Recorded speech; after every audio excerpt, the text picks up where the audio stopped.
Voilà, c'est en cours pour que les confrères et consoeurs qui n'auraient pas pu se connecter puissent avoir quand même accès à l'information. Alors, en fait, pour vous donner un petit peu de contexte, ce webinaire, les élus ont souhaité l'organiser à ce moment parce qu'on est à quelques mois du premier contrôle triennal de votre obligation de formation. Donc, on pensait que c'était opportun de faire quelques rappels, surtout qu'on a reçu beaucoup de questions suite aux derniers envois par le Conseil national d'information sur la formation continue. Donc, on a fait le maximum pour y répondre individuellement, mais on souhaitait également faire une information plus globale pour que vous puissiez tous être informés et au même niveau d'information. Alors, d'abord, pour commencer, de quoi on parle? L'obligation de formation. J'espère que personne ne le découvre, mais en tout cas, je vais en profiter pour rappeler, voilà, l'obligation, elle existe depuis 2016. Elle est détaillée dans les articles 83 à 87 du règlement intérieur que vous trouvez évidemment sur le site internet de l'Ordre. Il y a eu des mises à jour également en 2020 et c'est aussi durant ce webinaire que vous allez pouvoir peut-être les découvrir. Elles vont être mises en application en 2021, donc en ce moment. Donc voilà, je vais y revenir.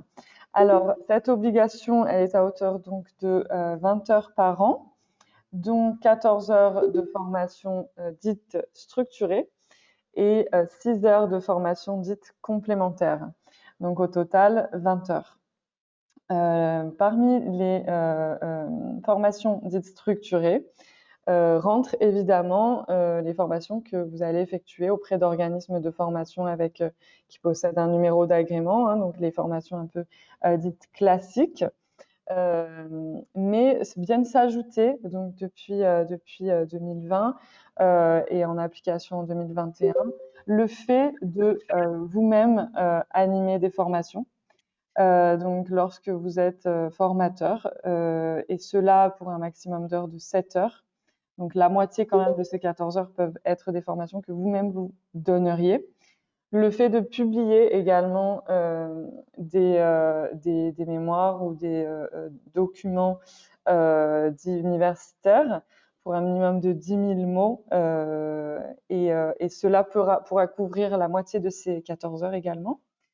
Le fait de se former à distance avec des formations en classe virtuelle qu'on appelle MOOC ou SPOC dans le langage Internet. Bien sûr, toutes ces formations doivent toujours avoir un lien direct avec la profession, avec l'architecture. À cela, donc, ces 14 heures de formation structurée s'ajoutent les 6 heures de formation complémentaire. Qu'est-ce que ça veut dire, donc, les formations complémentaires? C'est la participation à des conférences, même si vous n'y intervenez pas, le fait d'y participer, que ce soit en visio ou en présentiel. Mais c'est aussi le fait de visiter une exposition dans un musée. En ce moment, c'est un petit peu repoussé, mais tout cela entre également dans la formation complémentaire et toujours s'il y a évidemment un lien avec l'architecture. Voilà, au total, donc, cela vous donne 20 heures sur l'année divisées entre ces deux types de formation. Sauf dans le cas, voilà, vous avez ces 20 heures à faire, sauf dans le cas où, évidemment, vous êtes en congé maternité ou en congé maladie, et donc vous pouvez demander une dispense à l'ordre en faisant sous votre espace personnel une demande de dispense et en la justifiant avec des documents pour appuyer votre demande. Il y a d'autres cas où vous êtes dispensé, mais cela est automatique dans le système. Donc, dans le cas de la première année de votre inscription, mais également exceptionnellement l'année dernière, liée à la crise sanitaire et aux déconvenus qui ont impacté fortement les formations qui ont été reportées ou bien même annulées. Donc, dans ces deux cas, la dispense est automatique et vous n'avez pas donc d'informations et de documents à fournir. Alors, si j'arrive, voilà. Donc là, je vous ai parlé de 20 heures par an. mais c'est sur une période de 3 ans que nous allons vérifier que vous êtes conforme à votre obligation. Donc, ça veut dire que vous avez finalement 3 ans pour faire 60 heures. Ça vous permet d'être en fait assez flexible dans votre manière de vous organiser. Et donc, c'est à la fin de cette période que le CROA va vérifier si vous êtes conforme et si vous respectez votre obligation de formation. Pour savoir quand commence votre période triennale, il suffit de savoir à quel moment vous êtes inscrit à l'ordre. Alors, je vois qu'il y a des personnes qui ne m'entendent pas. Oui, la réunion a commencé et si vous ne m'entendez pas, il faut que vous vérifiez avec les personnes qui peuvent vous appuyer au niveau informatique parce que je pense que tout le monde m'entend. Donc, pour revenir à notre sujet, voilà, il suffit de connaître votre inscription, votre date d'inscription à l'ordre. Si elle a débuté avant l'obligation de formation qui a commencé en 2016, eh bien, votre période triennale va commencer à partir de cette date. Donc, en 2017. Si elle a débuté, si vous avez été inscrit après 2016, eh bien, après 2017, eh bien, c'est la première année de l'inscription qui démarre votre période triennale. Alors, comment fonctionne le report des heures? Donc, je vous ai expliqué qu'il y avait ces 20 heures annuelles, mais qu'il y avait cette flexibilité sur 3 ans. Donc, en fait, c'est dans ce cadre-là que le report s'applique. D'abord, pour connaître un petit peu là où vous en êtes de vos formations et du report de ces heures, évidemment, il faut déclarer ces heures dans le système. Et c'est automatique, le système fait un peu le tri de vos heures et vous permet de voir où vous en êtes, combien il vous reste de formation en heures structurées à faire ou combien vous avez besoin de faire de formations complémentaires. Sur cette slide, vous voyez que j'entre un peu dans le détail pour vous expliquer que les heures de formation structurées rattrapent des heures de formation complémentaires que vous n'aurez pas faites, l'inverse n'étant pas possible. Donc, ce document va vous être envoyé. Donc, je vous laisserai prendre connaissance un petit peu au cas par cas en fonction de chacun là où vous en êtes avec vos heures pour faire votre décompte et voir ce qu'il vous reste à effectuer avant le contrôle triennal. Si j'arrive à tourner la page. Voilà. Alors, la prochaine slide vous montre comment déclarer vos heures. Alors, si ce n'est pas encore fait, il faut prendre connaissance sous l'espace personnel de cet onglet Formation qui est disponible sur la barre de gauche, là où il y a votre profil, vos informations générales, vos dates d'inscription, etc. Il y a aussi un onglet Formation continue. Si vous cliquez, vous pouvez déclarer des formations, mais aussi demander une dispense. Hein. Tout est ici centralisé et vous avez ces carrés qui s'affichent ainsi. Pour beaucoup d'entre vous, la formation s'affiche aussi grisée comme sur mon écran. Et la raison à cela, c'est parce que votre période triennale précédente n'est pas à jour, n'est pas conforme, et que du coup, on vous propose uniquement de faire des formations de rattrapage pour justement devenir conforme sur votre période triennale précédente. Donc, une fois que ce sera fait, vous pourrez de nouveau enregistrer des formations et ce carré sera devenu blanc. Je voulais juste vous préciser ça parce que la question est revenue souvent. Il y a un tutoriel qui est fait par le CNOA et qui est très bien fait, qui est très rapide, que je vous suggère d'aller regarder après ce webinaire. Alors, dans tout ça, je souhaite aussi préciser ce qu'est le rôle du CROA dans votre obligation de formation. C'est aussi une question qui revient assez régulièrement. Donc, en fait, le CROA n'est pas un organisme de formation. Le CROA PACA, en tout cas, n'a pas d'organisme de formation rattaché à son fonctionnement. En revanche, nous proposons des formations à vous. Nous vous proposons des formations régulièrement au travers d'une newsletter qui vous est envoyée sur votre boîte mail. au moins une fois par mois ou une fois tous les 2 mois. Ces formations sont testées par les conseillers de l'ordre en PACA. Ok. Alors, on me dit que vous m'aviez perdu. C'est bon, je suis revenue. J'espère que vous n'avez pas loupé trop d'informations. Apparemment, on a été un petit peu coupé et la bande passante chez moi doit être un petit peu euh, saturée. J'espère que tout le monde m'entend. Est-ce que quelqu'un peut me faire un petit message sur le chat pour me dire si c'est bon? Ok, super, je continue. Donc, le CROA vous envoie une newsletter une fois par mois, voire plus, sur votre boîte mail pour vous informer des formations. Évidemment, c'est une liste non exhaustive de ce qui se passe en PACA, mais ce sont donc des formations que les conseillers ont testées au préalable avant de vous les proposer. L'objectif des conseillers, en fait, c'est de vous proposer une offre assez diversifiée, qui soit bien répartie sur l'année en fonction des obligations aussi des architectes, qui soit de qualité évidemment et qui répondent au mieux à vos besoins. L'autre rôle du CROA dans votre obligation de formation, c'est de contrôler évidemment si vous êtes conforme. Et c'est cette année, à partir de septembre, que nous allons commencer ce contrôle pour la première fois pour les périodes triennales qui sont terminées. Donc d'ici là, vous avez toujours la possibilité de vous former.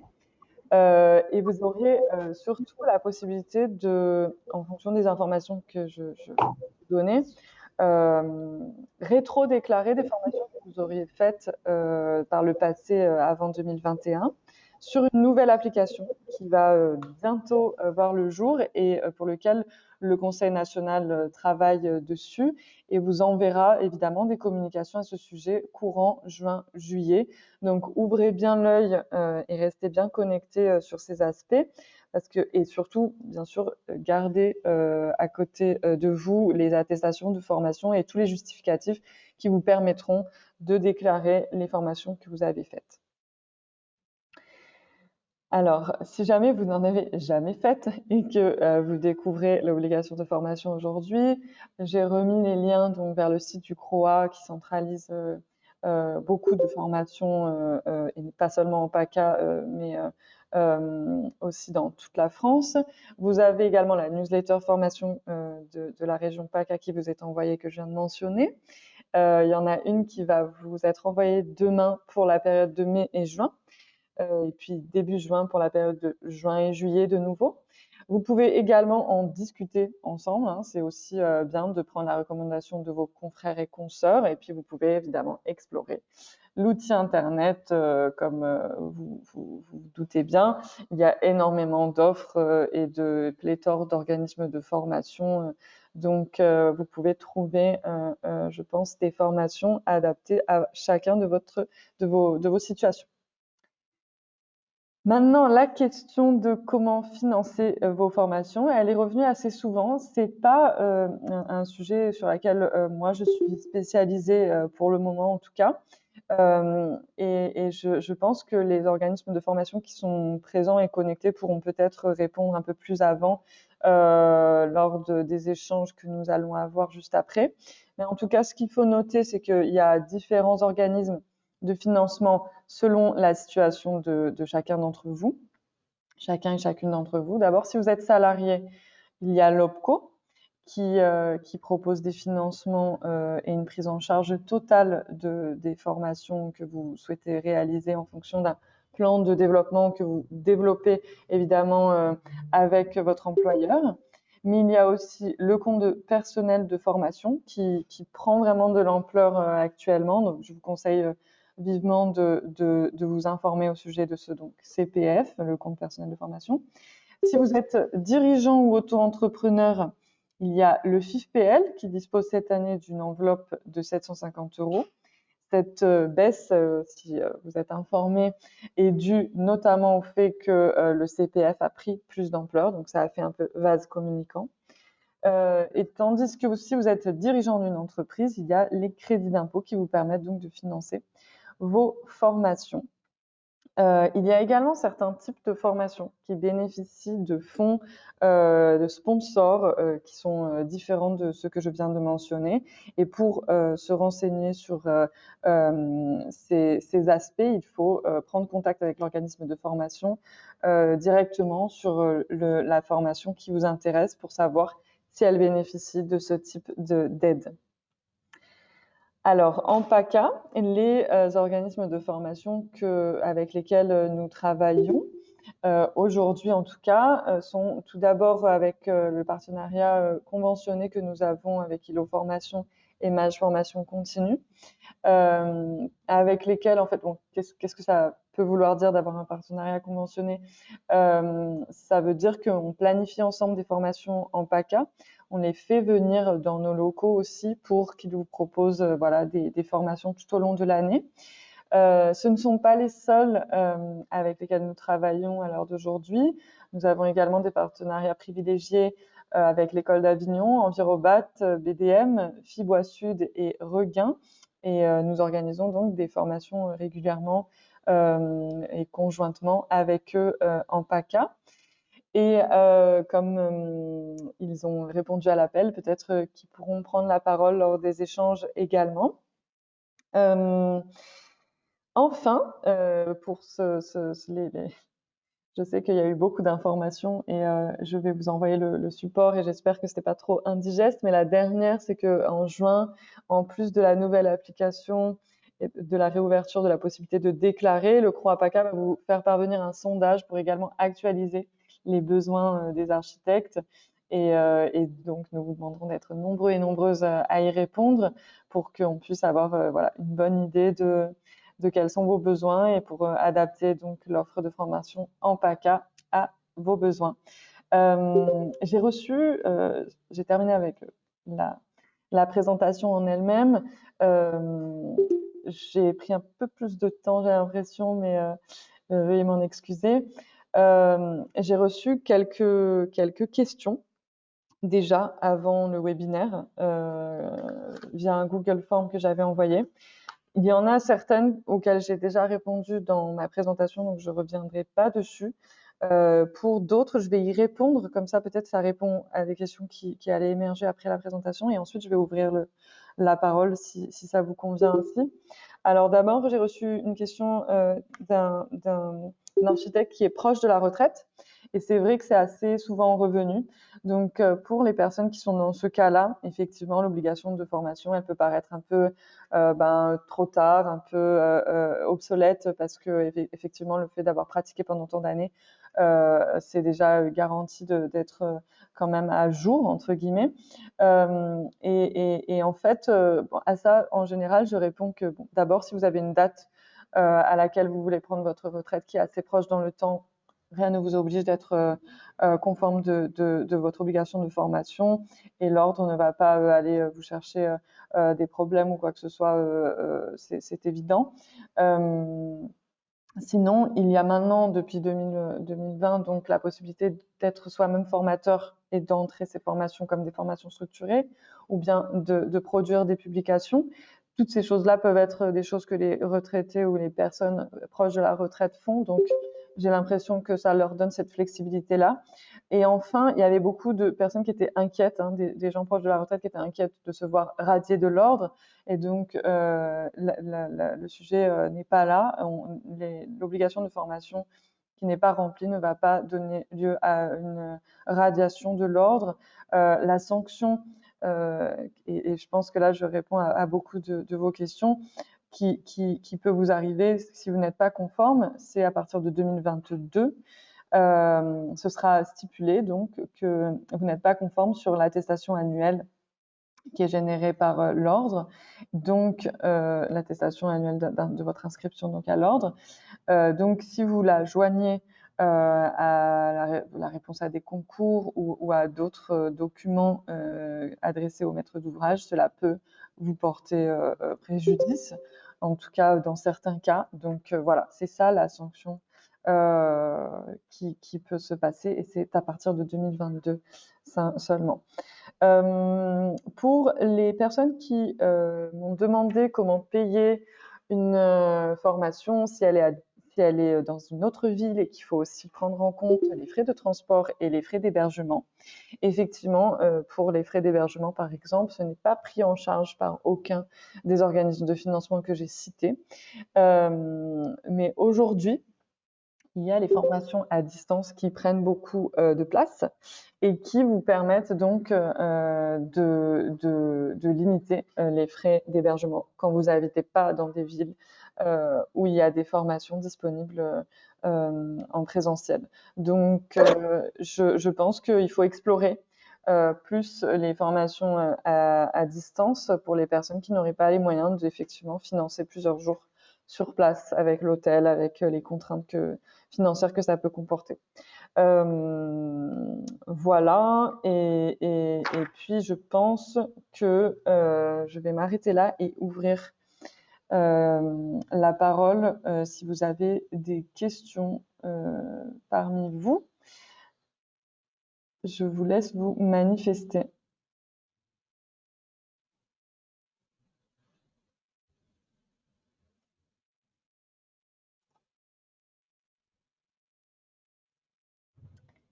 Et s'il n'y a pas de questions parmi vous et que j'ai été claire et exhaustive, c'est une très bonne nouvelle. Peut-être c'est aussi beaucoup d'informations à ingurgiter en même temps. Donc, je vais évidemment envoyer le support de présentation et puis rendre disponible le replay pour que vous puissiez éventuellement réécouter.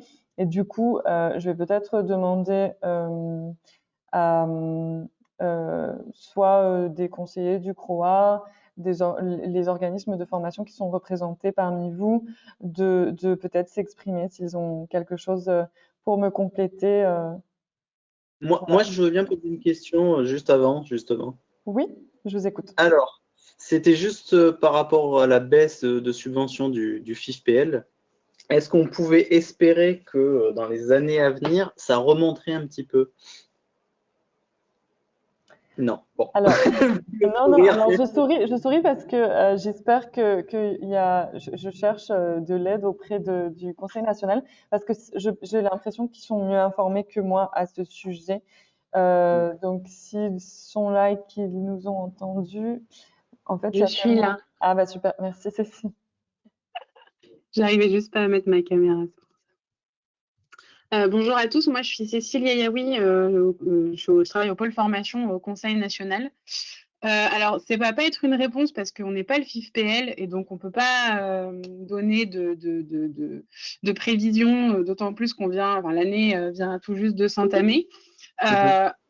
Je ne sais pas si on peut espérer que ce soit plus. Effectivement, la formation, l'environnement de la formation a beaucoup changé ces derniers temps. Les financements se dispatchent entre le plan de formation pour les entreprises, le compte personnel formation qui prend de l'ampleur, comme l'a dit Maya tout à l'heure, et effectivement, ça se finance aussi via les différentes cotisations autour de la formation professionnelle. Donc, effectivement, on peut pas vous dire si ça va continuer à baisser ou si ça va augmenter pour les années à venir. En revanche, ce qu'on peut aussi espérer, c'est que le compte personnel formation propose à l'avenir aussi plus de formations qui vous soient appropriées.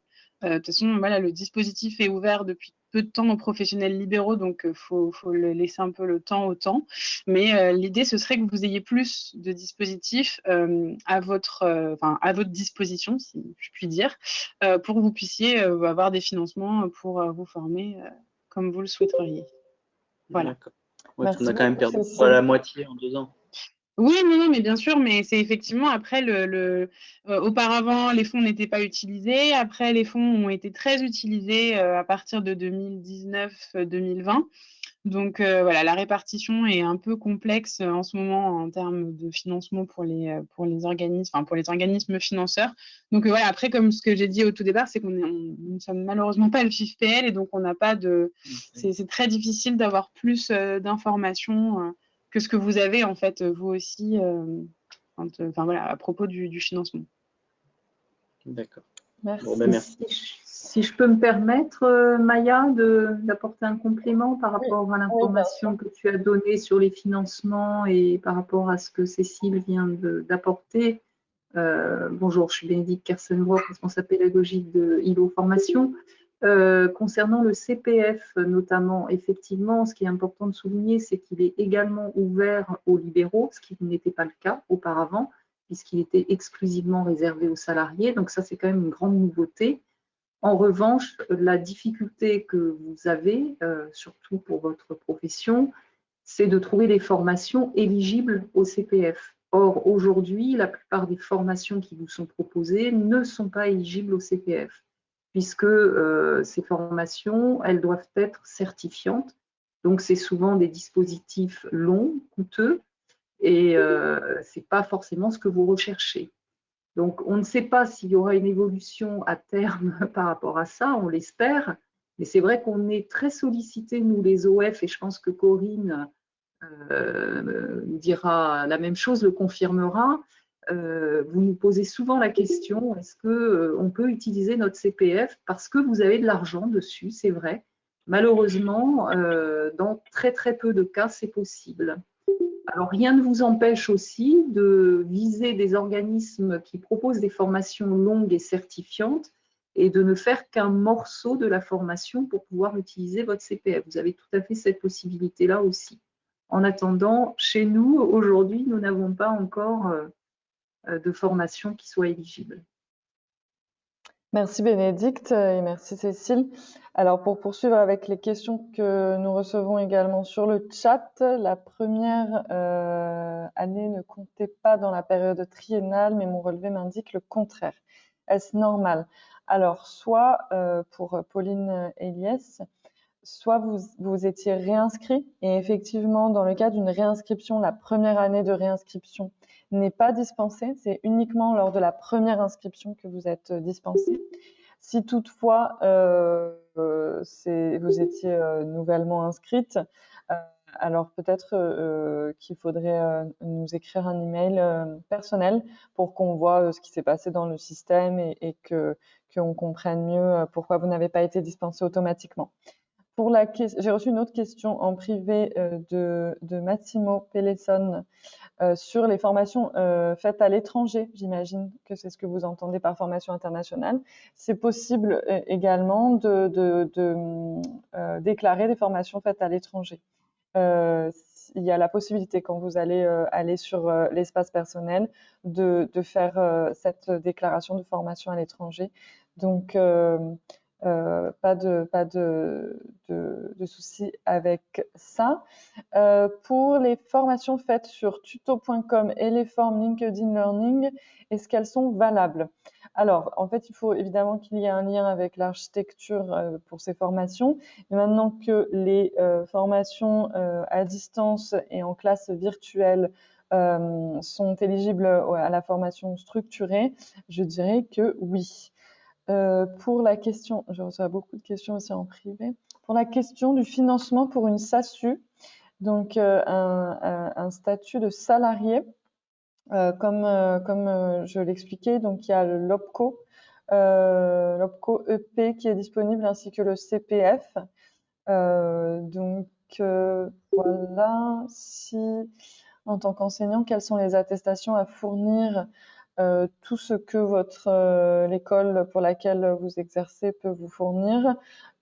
Et je pense, je vais demander à Cécile, c'est combien d'heures maximum qu'on peut enregistrer si on est formateur soi-même? 7 heures uniquement? Alors, quand vous êtes enseignant, formateur, auparavant, vous ne pouviez déclarer vos heures de formation que dans la partie complémentaire de votre obligation de formation. À partir du mois de juin, vous pourrez déclarer dans la nouvelle plateforme qui vous sera proposée vos heures d'enseignement au maximum pour 7 heures. Donc, si vous faites, je ne sais pas, une vingtaine d'heures d'enseignement dans l'année, vous pourrez en déclarer 7 dans la partie structurée, le reste dans le complémentaire. Et pour les justifier, comme le disait Maya, les justificatifs de l'école indiquant le nombre d'heures pour lequel vous avez travaillé et enfin, le nombre d'heures d'enseignement que vous avez effectué, vous le mettrez en justificatif et ça permettra de voir que c'était effectivement vous qui êtes enseignant à ce moment-là. Voilà. Merci beaucoup. Et j'ai reçu aussi une question concernant les publications universitaires. Est-ce que c'est la publication elle-même qui justifie donc effectivement, moi je dirais oui. Mais comme c'est nouveau, Cécile, qu'est-ce que tu en penses? Alors là, il faudrait essayer de produire un document, peut-être pas mettre toute la publication dans les justificatifs, parce qu'il faut quand même qu'il y ait enfin voilà. Après, c'est vrai que pour le coup, c'est quelque chose qui est assez nouveau. Donc, effectivement, un document qui indique le nom, la personne, la date de publication. Je suppose que quand on publie quelque chose, il y a un document qui doit pouvoir se prouver que vous en êtes l'auteur, etc. Juste rien que pour des histoires de droit d'auteur. Donc, effectivement, si ce genre de document existe, de pouvoir le mettre en plus de la déclaration. Pareil, pour qu'on voit que c'est bien la vôtre et pas celle de quelqu'un d'autre. Et c'est aussi pour maximum 7 heures. Merci beaucoup. Excusez-moi, par rapport à cette question des enseignants, quand on est enseignant à temps plein, c'est-à-dire en mode d'inscription avec non-exercice de la maîtrise d'œuvre, du coup, on ne peut émarger que sur les 3 années qui viennent passer sur les heures complémentaires. Ces heures de formation. Sur les 3, oui, sur 2017, 2018, 2019. Et en juin, vous pourrez déclarer pour 2020-2021 maximum 7 heures par an. Ok. Alors, évidemment, c'est 7 heures par an, pas sur toute la période triennale. C'est 7 heures pour 2020, 7 heures pour 2021. Bien et sûr, donc bien 7 sûr. heures, voilà. Et Cécile, j'ai une autre question qui était venue et que j'ai loupée tout à l'heure. Un architecte qui me demande si des formations qu'il aurait fait avant l'obligation de formation, c'est-à-dire en 2000 par exemple, compteraient. Voilà. Bon, la réponse est non. Non, là pour le coup, effectivement, on pouvait remonter au maximum jusqu'en 2000. Il était possible jusqu'à l'année dernière de remonter au maximum jusqu'en 2014. Là, on arrive quand même à presque 7 ans. Enfin, là, ça commence à faire beaucoup. Donc non, de toute façon, tout ce qui est hors période triennale d'inscription et qui sera maintenant avant 2016, je pense qu'on va essayer de remonter au maximum jusqu'en 2016. Mais après, en termes de mode de calcul de période triennale, c'est juste plus logique du tout, quoi. Oui, parce que l'objectif, bon, ça c'est juste un rappel, c'est évidemment d'être à jour, d'avoir des garanties en fait, d'apporter des garanties professionnelles. Voilà, si jamais vous vous Oui, posiez la question. Oui. Et voilà, oui, tout à fait. Est-ce qu'il y a d'autres... En fait, ça répondait... En fait, je vois Oui. que vous êtes connecté, Philippe Reynaud. Ça répondait à votre question que vous m'aviez posée auparavant. Oui, j'ai une question. Vous m'entendez? Oui, très bien. Oui. Compte tenu de la baisse des fonds FIFPL, est-ce qu'une formation éligible au FIFPL peut être complétée par le fonds CPF? Pour ça, il faut que la formation soit éligible au CPF, en fait. Effectivement, on peut faire des cumuls de fonds, mais pour ça, il faut que la formation soit éligible au CPF. Si elle ne l'est pas, les fonds ne seront pas débloquables. Ok. Et deuxième question, est-ce qu'une formation éligible au CPF peut être comptabilisée dans le compteur formation structurée? Toutes les formations qui sont éligibles au compte personnel formation sont des formations structurantes. Ça, il n'y a aucune exception. C'est pour ça qu'effectivement, vous n'avez pas forcément des formations en lien avec l'architecture qui sont disponibles. En revanche, il y a plein d'autres thématiques, les langues, le management, qui peuvent parfois être des formations qui peuvent vous intéresser, ou de développement personnel, etc. Il y a quand même beaucoup de choses sur ce compte. Et toutes sans exception, étant donné qu'elles ont répondu à des exigences avant de pouvoir intégrer ce compte, ce moteur de recherche, évidemment, elles sont toutes disponibles. Elles peuvent toutes être déclarées dans l'obligation de formation structurée. Ok, merci.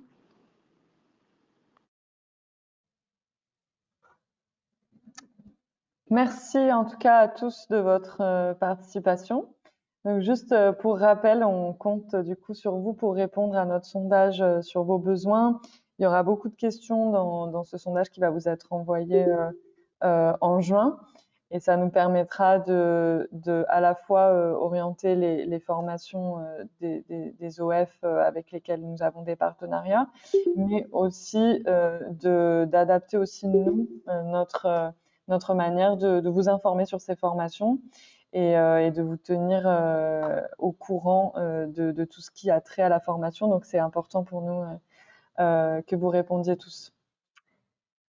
Merci beaucoup. Et bon après-midi à toutes et à tous et merci d'avoir répondu à l'appel. Bon appétit tout le monde. Merci. Bonne journée. Bon appétit. Au revoir.